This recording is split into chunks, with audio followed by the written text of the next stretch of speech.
जय भोलेनाथ। ओम नमः पार्वती पते। हर हर महादेव। प्रिय श्रोताओं, आज सोमवार के दिन सुनिए सोमवार व्रत की संपूर्ण कथाएं, शिव चालीसा पाठ और आरती। एक बार किसी नगर में एक साहूकार था।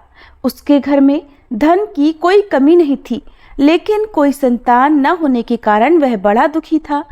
संतान प्राप्ति के लिए वो हर सोमवार को व्रत रखता था और पूरी श्रद्धा के साथ शिव मंदिर जाकर भगवान शिव और माता पार्वती की पूजा किया करता था।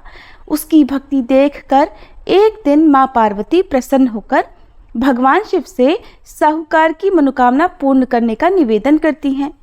पार्वती जी के आग्रह पर भगवान शिव ने कहा, हे देवी, इस संसार में हर प्राणी को उसके कर्मों का फल मिलता है और जिसके भाग्य में जो हो उसे भोगना ही पड़ता है।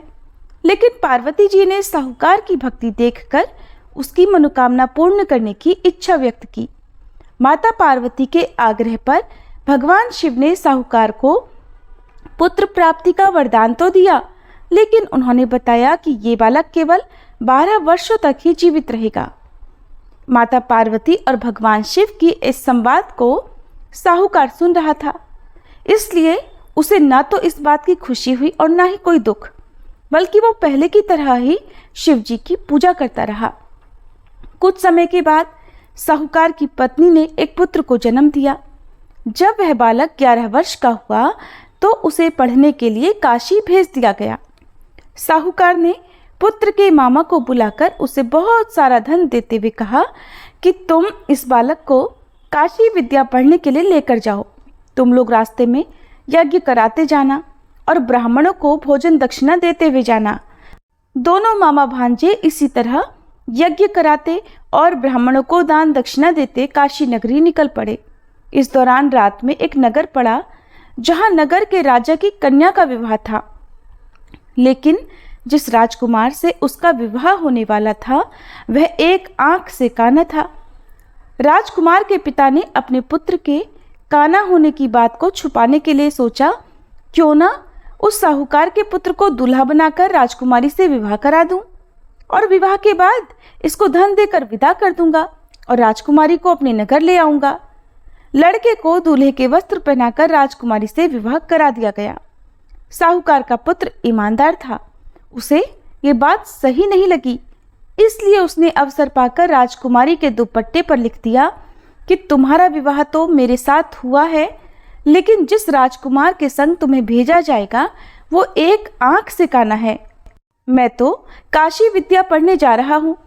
जब राजकुमारी ने चुन्नी पर लिखी बातें पढ़ी तो उसने अपने माता पिता को ये बात बताई। राजा ने अपनी पुत्री को विदा नहीं किया, फिर बारात वापस चली गई। दूसरी ओर साहूकार का पुत्र और उसका मामा काशी पहुंचे और वहां जाकर उन्होंने यज्ञ किया। जिस दिन साहूकार का पुत्र 12 वर्ष का हुआ उस दिन भी यज्ञ का आयोजन था। लड़के ने अपने मामा से कहा कि मेरी तबीयत कुछ ठीक नहीं है। मामा ने कहा, तुम अंदर जाकर आराम कर लो। भगवान शिव के वरदान अनुसार कुछ ही देर में उस बालक के प्राण निकल गए। मृत भांजे को देखकर उसके मामा ने विलाप करना शुरू कर दिया।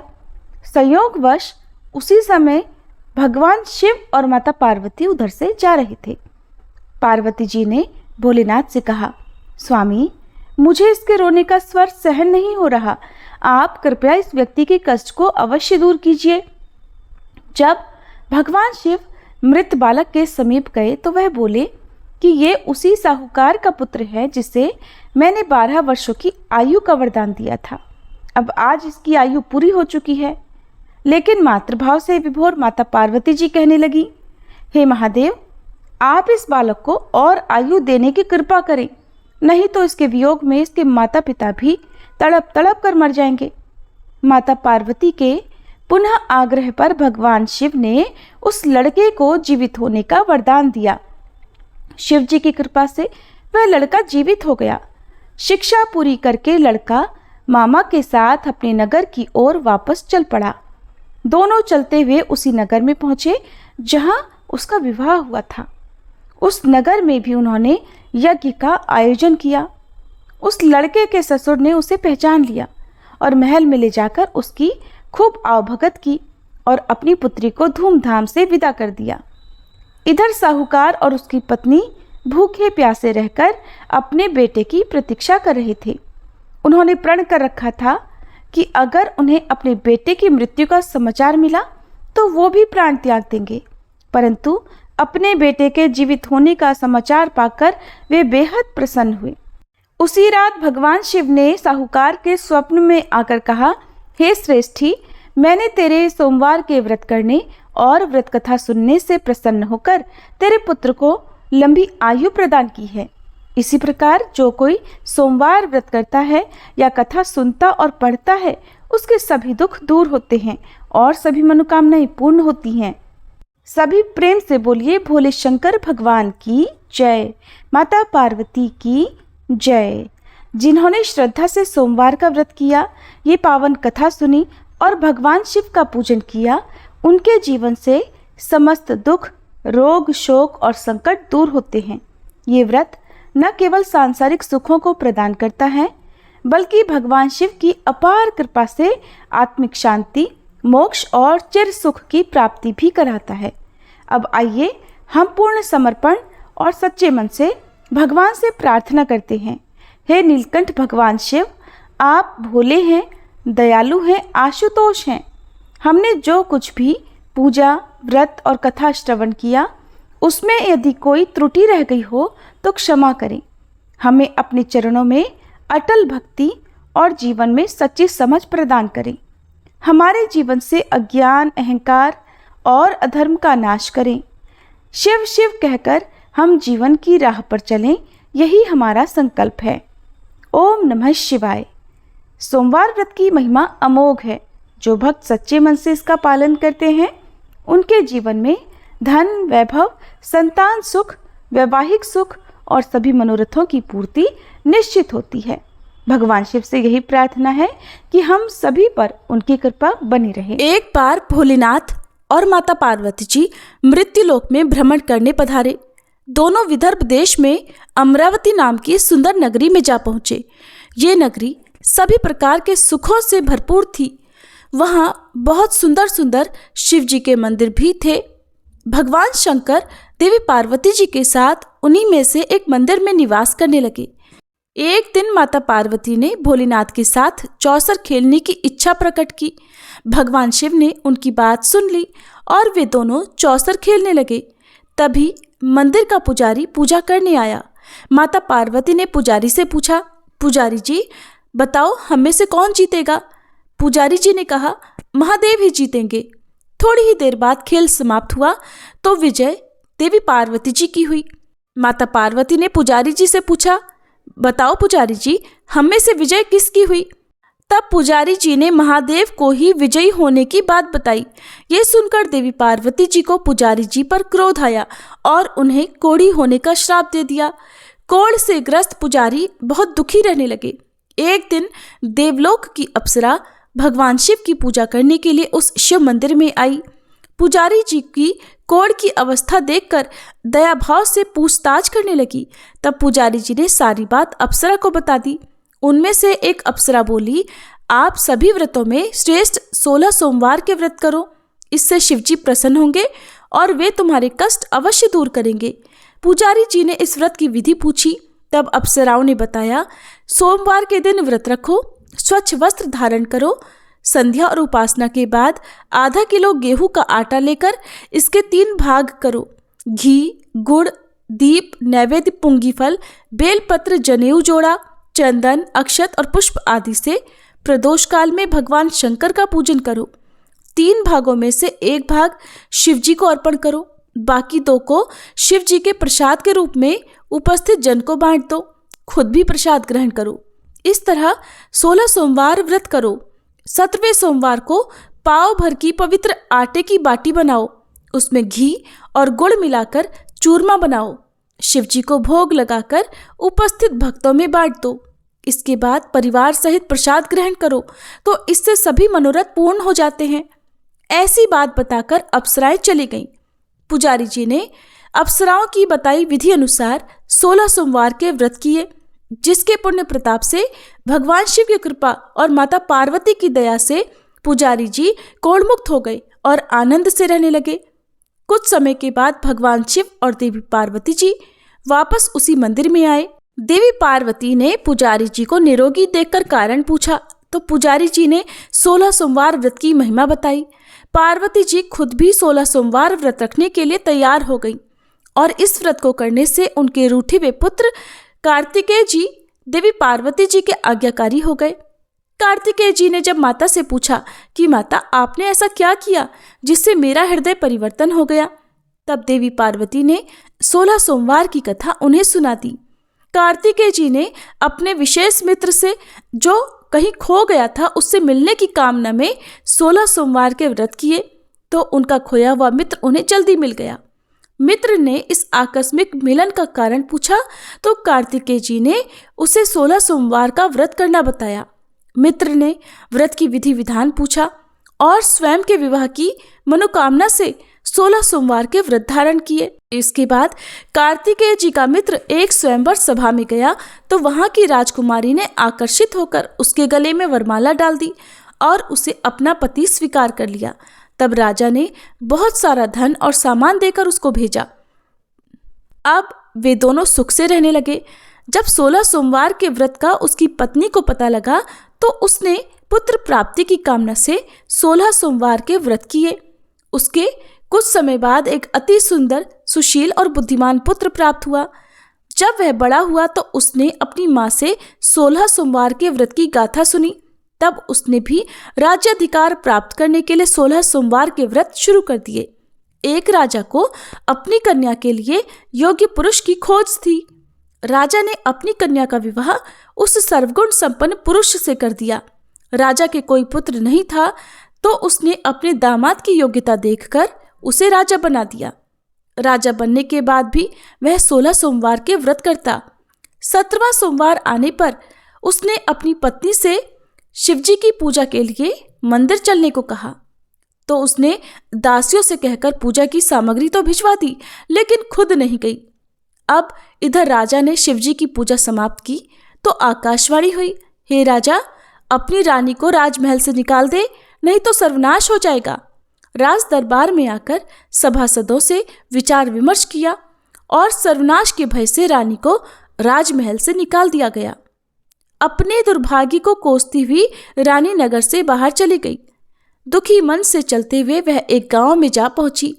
वहां पर एक बूढ़ी माई थी जो सूत बेचा करती थी। बूढ़ी माई ने दया करके रानी को अपने साथ सूत बेचने के लिए रख दिया। जब से रानी को साथ रखा बूढ़ी माई का तो सूत बिकना ही बंद हो गया। बूढ़ी माई ने रानी से वहां से जाने को कह दिया। अब रानी एक तेली के यहाँ काम मांगने गई। उसी समय तेली के मटके चटक गए, सारा तेल बह गया। तेली ने भी उसे वहां से भगा दिया। दुखी होकर रानी एक नदी के पास गई तो नदी का सारा पानी सूख गया। वह एक पेड़ के नीचे बैठी तो पेड़ के सारे पत्ते सूख कर गिर गए। आसपास के लोगों ने जब यह सब कुछ देखा तो उसे पकड़कर मंदिर के पुजारी गुसाई जी के पास ले गए। गुसाई जी देखते ही जान गए कि यह कोई विधि की मारी कुलीन स्त्री है। गुसाई जी ने रानी से कहा कि वह उनके आश्रम में उनकी पुत्री की तरह रह सकती है। अब रानी आश्रम में रहने लगी। रानी भोजन बनाती थी तो उसमें कीड़े पड़ जाते थे। पानी भरकर लाती तो वह गंदा हो जाता था। अब तो गुसाई जी ने एक दिन दुखी होकर उससे पूछा कि बेटी, तुम्हारी ये दशा कैसे हुई? ये किस देवता का कोप है? तब रानी ने शिवजी की पूजा में ना जाने वाली बात गुसाई जी को बताई तो गुसाई जी बोले, पुत्री, तुम 16 सोमवार के व्रत करो, इससे तुम अपने सभी कष्टों से मुक्ति पा सकती हो। गुसाई जी की बात मानकर रानी ने 16 सोमवार के व्रत किए। 17वें सोमवार के दिन विधि विधान से शिवजी की पूजा भी की। पूजन के प्रभाव से राजा को इधर महल में रानी की याद सताने लगी और रानी को ढूंढने के लिए उसने चारों दिशाओं में अपने दूत भेज दिए। रानी की खोज में घूमते घूमते दूत गुसाई जी के आश्रम में भी पहुंच गए। राजा को खबर लगी तो राजा रानी को ले जाने आश्रम पहुंच गया। गुसाई जी से बोला, ये मेरी पत्नी है। शिव जी के क्रोध के कारण मैंने इसे महल से निकाल दिया था। अब जब शिव जी का प्रकोप शांत हो चुका है तो इसे मेरे साथ जाने की आज्ञा दीजिए।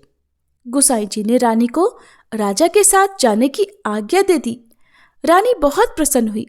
राजा और रानी के आने की खुशी में नगरवासियों ने खूब सजावट की, मंगल गीत गाए, पंडितों ने मंत्र आदि गाकर स्वागत किया। इस तरह धूमधाम से रानी का महल में प्रवेश हुआ। राजा ने ब्राह्मणों को दान आदि दिए, याचकों को धन धान्य दिया। जगह जगह भूखे लोगों को भोजन खिलाने के लिए भंडारे खुलवाए।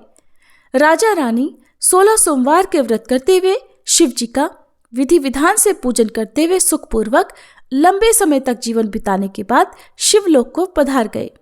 इस प्रकार जो भी मनुष्य मन, वचन और कर्म से, भक्ति भाव से 16 सोमवार के व्रत और पूजन विधि विधान से करता है, कथा का श्रवण करता है, वह सभी सुखों को प्राप्त करके अंत में शिवलोक को गमन करता है और यह व्रत सभी मनोरथ पूर्ण करने वाला है।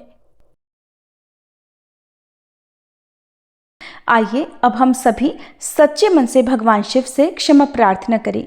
हे भोलेनाथ, अगर इस कथा के श्रवण, वाचन या स्मरण के दौरान हमारे मन, वाणी या कर्म से कोई भी त्रुटि हो गई हो तो हम आपसे हाथ जोड़कर प्रार्थना करते हैं, कृपया हमें क्षमा करें। प्रभु, हमारी समझ सीमित है परंतु श्रद्धा असीम है।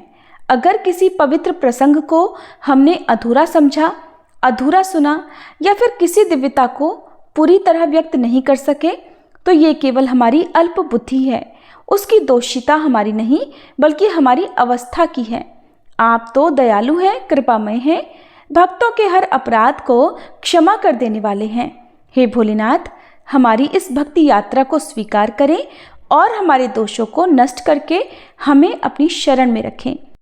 जय गणेश गिरिजा सुवन, मंगल मूल सुजान, कहत अयोध्या दास तुम, देहु अभय वरदान। जय गिरिजापति दीन दयाला, सदा करत संतन प्रतिपाला।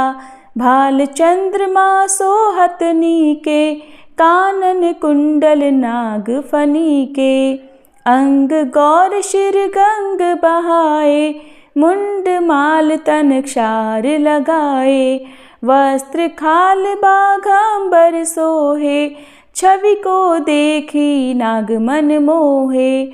मैना मातु की हवे दुलारी, वाम अंग सोहत छवि न्यारी।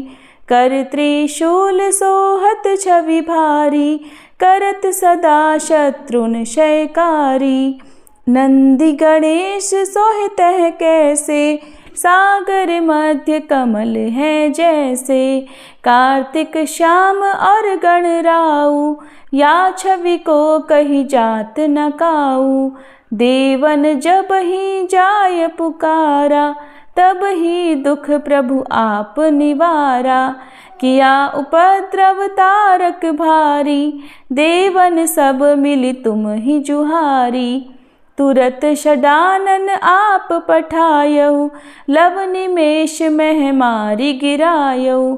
आप जलंधर असुर संहारा, सुयश तुम्हार विदित संसारा। त्रिपुरासुर सन युद्ध मचाई, सब ही कृपा कर लीन बचाई। किया तप ही भागीरथ भारी, पुरब प्रतिज्ञा तासु पुरारी। दानिन मह तुम सम को नाही, सेवक स्तुति करत सदाही। वेद नाम महिमा तब गाई, अकथ अनादि भेद नहीं पाई। प्रकटी उदधि मंथन में ज्वाला, जरत सुरासुर भये विहाला। कीन्ही दया तह करि सहाई, नीलकंठ तब नाम कहाई। पूजन रामचंद्र जब कीन्हा, जीत के लंक विभीषण दीन्हा। सहस कमल में हो रहे धारी, कीन्ह परीक्षा तब ही पुरारी। एक कमल प्रभु राखे उजोई, कमल नयन पूजन चह सोई। कठिन भक्ति देखी प्रभु शंकर, भय प्रसन्न दिए इच्छित वर। जय जय जय अनंत अविनाशी, करत कृपा सबके घटवासी। दुष्ट सकल नित मोहि सतावे, भ्रमत रहो मोहि चैन ना आवे। त्राहि त्राहि मैं नाथ पुकारो, ये ही अवसर मोहि आन उबारो। लै त्रिशूल शत्रुन को मारो, संकट से मोहि आन उबारो। मात पिता भ्राता सब होई, संकट में पूछत नहीं कोई। स्वामी एक है आस तुम्हारी, आए हरहु मम संकट भारी। धन निर्धन को देत सदाही, जो कोई जाचे सो फल पाही। स्तुति के ही विधि करे तुम्हारी, क्षमहु नाथ अब चूक हमारी। शंकर हो संकट के नाशन, मंगल कारण विघ्न विनाशन। योगी यति मुनि ध्यान लगावे, शारद नारद शीश नवावे। नमो नमो जय नमः शिवाय, सुर ब्रह्मादिक पार न पाए। जो यह पाठ करे मन लाई, तापर होत है शंभु सहाई। ऋनिया जो कोई हो अधिकारी, पाठ करे सो पावन हारी।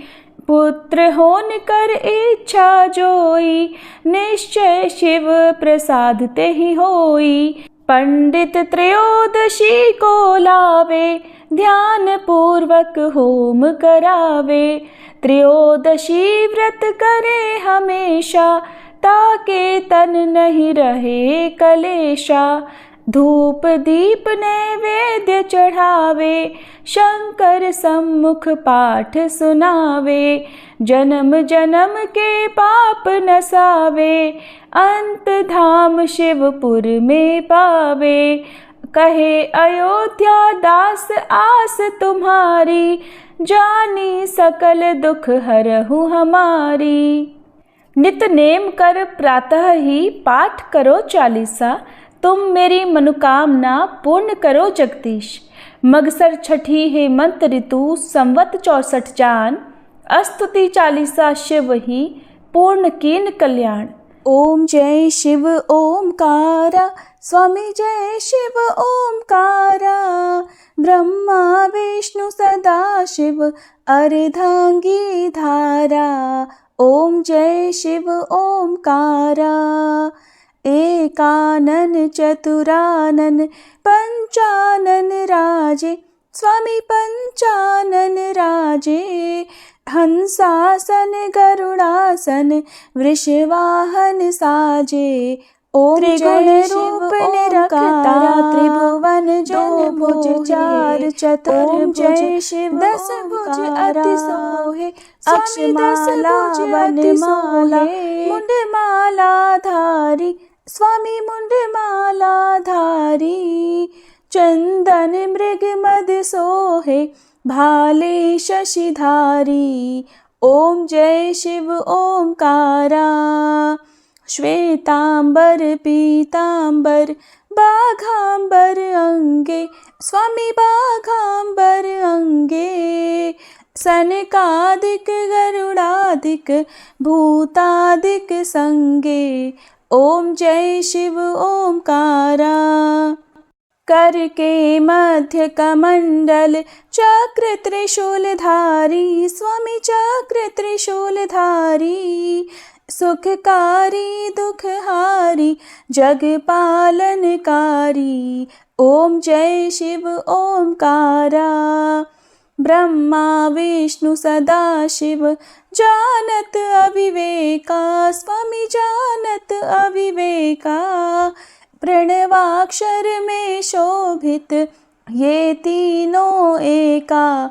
ओम जय शिव ओमकारा। त्रिगुण स्वामी जी की आरती जो कोई नर गावे, स्वामी जो कोई नर गावे। कहते शिवानंद स्वामी सुख संपत्ति पावे। ओम जय शिव ओमकारा, ओम जय शिव ओमकारा, स्वामी जय शिव ओमकारा। ब्रह्मा विष्णु सदा शिव अर्धांगी धारा। ओम जय शिव ओमकारा।